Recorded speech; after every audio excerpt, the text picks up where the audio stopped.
సామాజిక బాధ్యత. మనం డబ్బులు ఇచ్చి వాళ్ళకి జీతాలు ఇచ్చి సంఘటితంగా ఒక వ్యవస్థను ఏర్పాటు చేసి సమాజాన్ని బాగు చేయండి, మేమందరం మా పనుల్లో మేము ఉంటాం కాబట్టి మేమందరం పన్నులు కట్టి మీకు ఉద్యోగాలు అప్పగిస్తున్నాము, మీరు మీ ఉద్యోగాలు సవ్యంగా చెయ్యండి అని చెప్పేసి రాజకీయ నాయకుల చేతిలో అధికారం పెడితే వాళ్ళు చేసింది ఏంటో తెలుసా? వాళ్ళ ఆస్తులు పెంచుకోవడం, మన అప్పులు పెంచడం.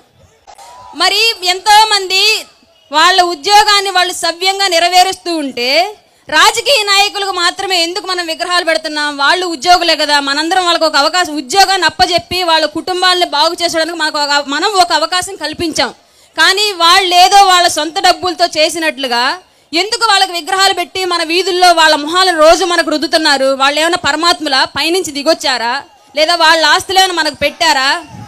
నిద్ర లేస్తే ఒక మున్సిపాలిటీ కార్మికుడు మనం వేసే వ్యర్థాలని మల్లాల్ని అన్నింటినీ వీళ్ళకన్నా సవ్యంగా చక్కగా బాగు చేస్తున్నాడు, అతనికి పెట్టండి ఒక విగ్రహం, ఒప్పుకుంటాం. ఆర్మీలో మా అందరి ప్రాణాల కోసం, మా అందరి కుటుంబాల కోసం వాళ్ళ ప్రాణ త్యాగాలు చేసి రోజు ఎక్కడో ఒక చోట ఎవరో ఒక ఆర్మీ జవాన్ ప్రాణాలు పోగొట్టుకుంటున్నాడు, వాళ్ళకు పెట్టండి వీధి వీధి విగ్రహాలు, ఒప్పుకుంటాం. వీళ్ళు ఏం చేశారని వీళ్ళ విగ్రహం